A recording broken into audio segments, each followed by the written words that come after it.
Indonesia, bangsa dan negara, rumah ideologi Pancasila. Bismillahirrahmanirrahim. Pemirsa tercinta yang dirahmati Allah Tuhan Yang Maha Esa, bersua kembali di kanal Hikmatologi, monolog sederhana mengajak diri kita masing-masing berpikir kian melembut, cerdas, dewasakan hati nurani berdasar kitab suci, agama, kepercayaan yang kita yakini. Tentu saja kait berkelindan menerapkan nilai-nilai luhur Pancasila niscaya dalam kehidupan sehari-hari. Pemirsa yang dirahmati oleh Allah, ketika kita berbicara bangsa dan negara, maka satu hal yang sangat tidak diinginkan oleh siapapun, baik rakyat yang ada di pedesaan, boleh jadi terluar dari wilayah Negara Kesatuan Republik Indonesia, sampai dengan para pejabat yang diberikan amanat untuk memimpin negeri Indonesia tercinta.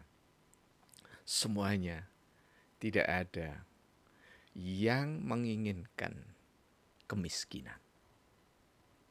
Prasangka baik ini niscaya kita terus gaungkan, kita tumbuh suburkan di dalam benak kita masing-masing, sehingga satu dengan yang lainnya antara anak bangsa gotong royong untuk menundukkan syahwat diri dan kelompok, sekaligus untuk mendudukkan nilai luhur, sehingga hati kita senantiasa akan berupaya untuk mewujudkan nilai-nilai luhur yang sudah dikristalisasi di dalam Pancasila. Karena itu keluarga besar Akademi Hikmatologi Nusantara mengajak kita masing-masing untuk mengendalikan diri agar fanatisme yang cenderung menyuburkan kemiskinan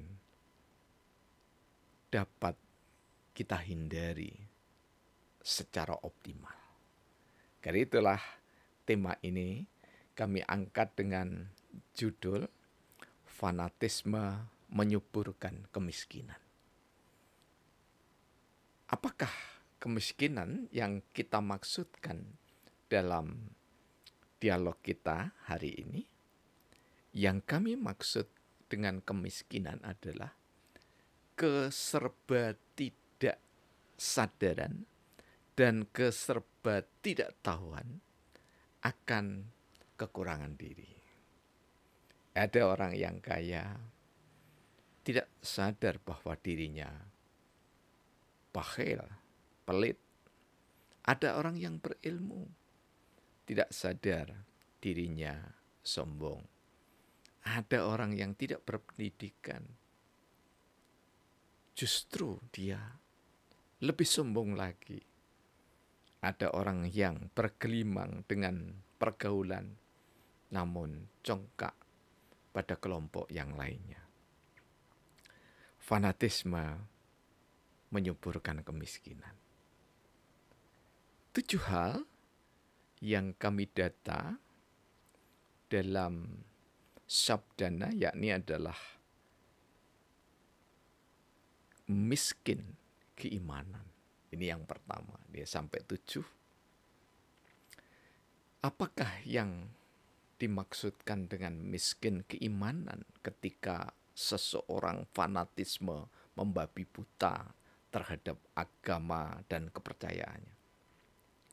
Dia meyakini agamanya adalah yang terbaik dan mampu menghantarkan damai bahagia bagi penganut kepercayaan dan agamanya. Namun, jika sampai di sini, maka itu sungguh sangat tepat.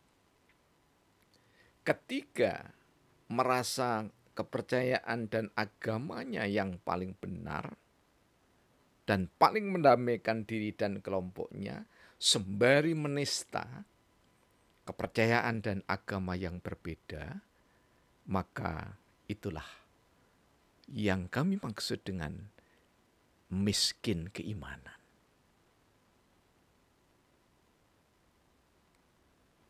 Ketika orang miskin keimanan, maka syahwat mulai dari dengki sampai dengan permusuhan, bahkan peperangan antar kelompok, antar geng, itu seolah menjadi niscaya. Karena diri dan kelompoknya terlihat gagah dan bisa menguasai orang lain yang tidak seiman, sekepercayaan, yang tidak seagama, sekepercayaan. Orang yang semacam ini adalah orang yang miskin dari keimanan. Karena manakala seseorang beriman menyembah Allah Tuhan, apapun namanya, Sang Yang Widiwasa, Gusti Kang Murbeng Gesang, silahkan apapun nama-nama yang memang diyakini itu adalah panggilan yang terbaik. Bahkan ada saudara kita Hari Krishna menyebutnya, silahkan.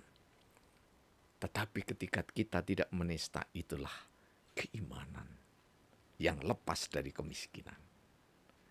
Yang kedua adalah keadapan.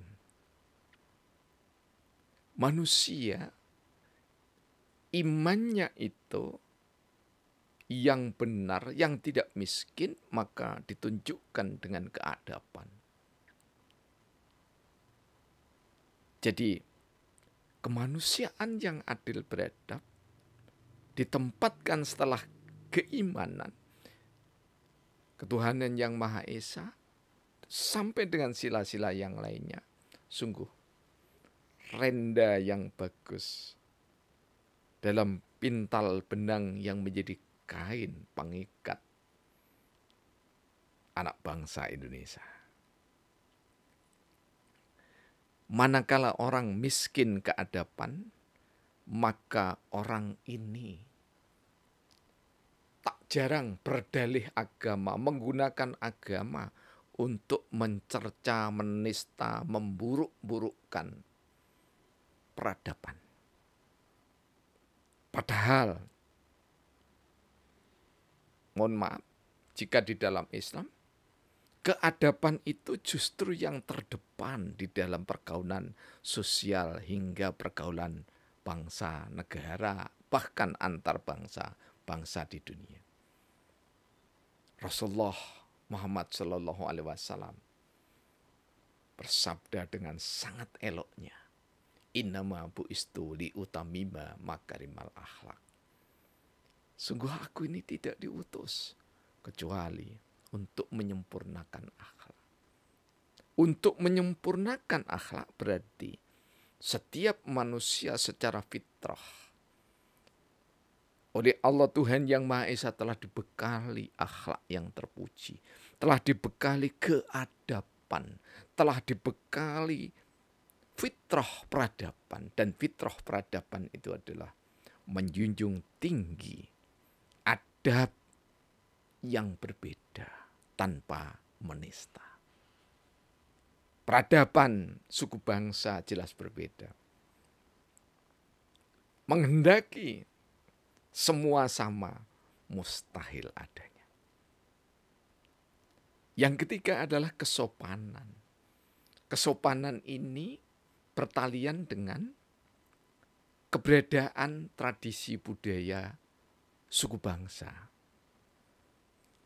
Jadi adab suku bangsa yang masing-masing kalau di Indonesia berbeda. Di daerah tertentu, ya, tangan kanan memberikan, diterima tangan kanan, kemudian baru berjabat tangan. Kemudian di daerah yang lainnya, tangan kanan memberikan, mitranya menerima tangan kiri, sembari langsung berjabat tangan. Ini adalah kesopanan. Kesopanan, mohon maaf karena kami hidup di masyarakat Jawa, ketika ada orang yang duduk permisi sambil sedikit menundukkan kepala dengan tangan mengisyaratkan sembari mengatakan permisi, nuwun sewu, adalah bentuk kesopanan. Sekarang kita lagi miskin kesopanan itu. Bahkan kesopanan yang mestinya tertulis indah, terlisankan dengan baik, dengan untaian kata-kata yang indah. Karena itu butuh kita sastra susastra. Miskin anak bangsa ini. Tanpa kecuali. Kecuali orang-orang yang memang beradab, berkeimanan, berkeadaban, maka orang ini akan memiliki kesopanan. Yang keempat adalah kesusilaan. Miskin kesusilaan. Susila itu adalah penghargaan pada, kalau dalam konstruksi sosiologi tubuh, penghargaan kepada tubuh kita. Contoh sederhana, tidak sembarang memotret orang ketika tidak meminta izin. Karena itu akan menjadi presiden yang buruk. Nah, kesusilaan bertaliatan dengan tubuh, memandang terutama lawan jenis dengan pandangan yang dalam, ini adalah miskin susila. Berjabat tangan bagi adab tertentu, tradisi tertentu antara lawan jenis atau beda jenis tepatnya tidak direkomendasikan. Tetapi ada yang berjabat tangan sembari cium kanan, cium kiri, pipi di antara mitra atau saudaranya. Dan kita tidak perlu di ruang-ruang terbuka di media massa itu menista hal yang berbeda bertalian dengan kesusilaan. Kecuali jika kesusilaan itu bertalian dengan agama. Peristiwa Sodom Gomorrah itu tidak saja dilarang di masa Nabi Lot alaihissalam, tetapi sampai dengan Rasulullah Muhammad sallallahu alaihi wasallam. Percintaan yang sama jenis antar jenis yang berbeda bergantian sangat tidak direkomendasikan. Bukan perkara adab barat dan timur, bukan perkara budaya timur dan barat. Ketika kita berpikir, berhikmat kepada Tuhan yang Maha Esa, tetapi seseorang dengan mitranya yang berbeda jenis kelamin ditakdirkan memang untuk memiliki pasangan supaya bisa meneruskan keturunan. Peristiwa atau kasus di Jepang dan kasus-kasus di sejumlah negara Eropa yang miskin atau kekurangan penduduk termasuk di Belanda, menjadi niscaya keluarga berencana tidak seperti yang ada di Indonesia. Keluarga berencana di Indonesia direncanakan keluarga yang minimalis, yakni 2 anak cukup. Namun di Jepang justru didorong orang ini untuk memiliki jumlah keluarga yang lebih dari di Indonesia. Ini adalah hal-hal yang bertalian dengan kesusilaan. Kemudian yang kelima adalah miskin persaudaraan. Manakala fanatisme berlebihan, membabi buta, maka akan menyuburkan kemiskinan kesaudaraan. Miskin kesaudaraan itu membatasi diri dan kelompok pada umat tertentu saja, pada suku bangsa tertentu, sementara menghina bangsa yang lain. Sampai mencari asal-usul, bahkan ada yang menyarankan tes DNA apakah seseorang memiliki nasab atau keturunan dari A, B, C, dan seterusnya. Persaudaraan umat adalah bentuk dari perikemanusiaan, bentuk dari kita mengesahkan Allah, mengakui keesaan Allah, bentuk dari rasa ingin kita itu bersatu. Karena sekaya apapun, sehebat apapun, sepinter apapun, setinggi apapun jabatannya, pasti butuh rekan-rekan kerja yang level otoritasnya, level kewenangannya pasti berbeda. Pemimpin selalu butuh bawahan, tetapi bawahan yang banyak tanpa atasan atau pemimpin, maka cenderung akan bercerai-berai. Karena itulah, maka jangan sampai kita terjebak pada fanatisme berlebihan sehingga jatuh pada miskin kemasyarakatan. Disebut society secara sosiologis, ini bisa dilacak dalam pengantar sosiologi yang legendaris Suryono Sukanto ataupun sosiologi dan sosiometri karya Sidi Ghazalbah. Keduanya saya sebut. Ya, bahkan yang lebih kuno dari itu yakni adalah karya Ibnu Khaldun, Muqaddimah.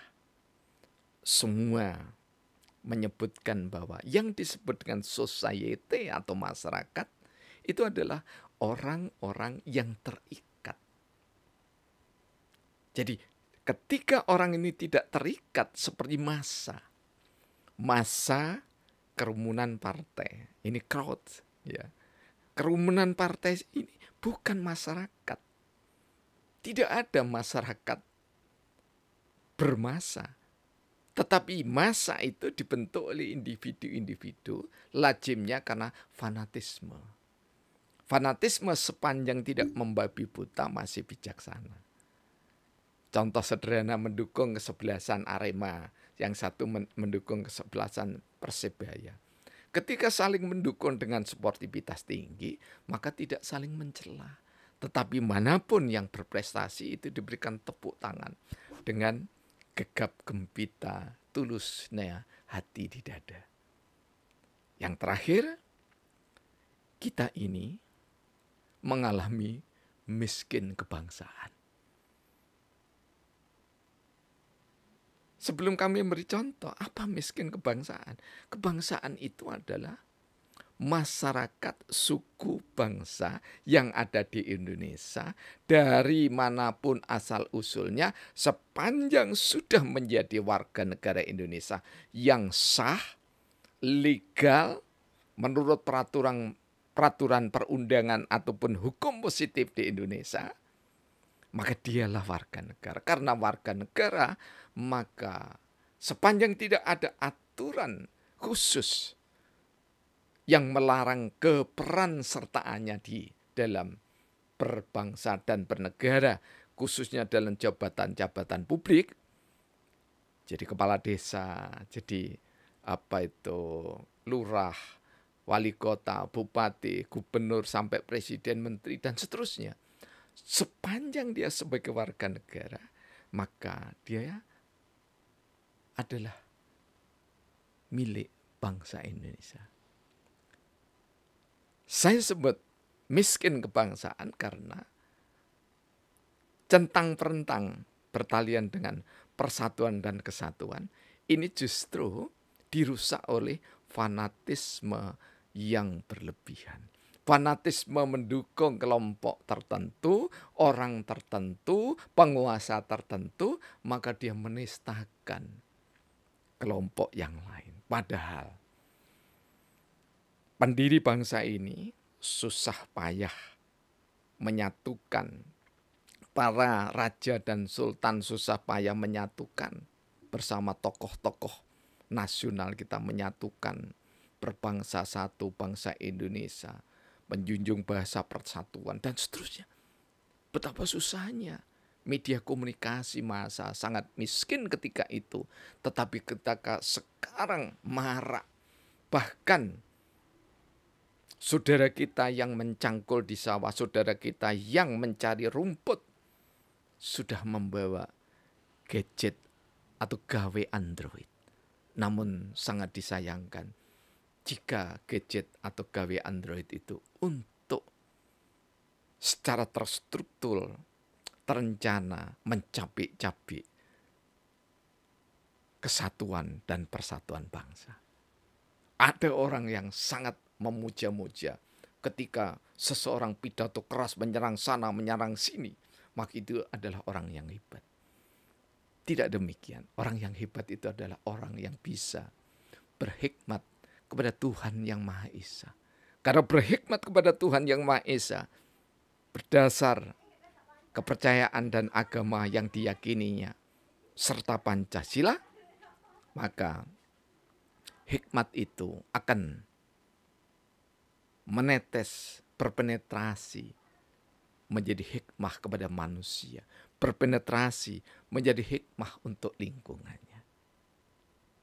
Terima kasih atas segala dukungan yang panjenengan, yang Anda sampaikan dengan cara menyimak, memberikan komentar, baik secara langsung maupun tidak langsung. Artinya tidak langsung itu ada yang melalui jaringan pribadi, namun kami bersyukur jika Anda menyempatkan untuk memberikan saran guna konsep yang lebih baik pada pembicaraan yang akan datang melalui kanal Hikmatologi. Semoga fanatisme yang menyuburkan kemiskinan segera enyah dari peradaban anak bangsa Indonesia yang luhur budi pekertinya. Terima kasih. Alhamdulillahirabbil alamin. Yang mencoba ditulis pada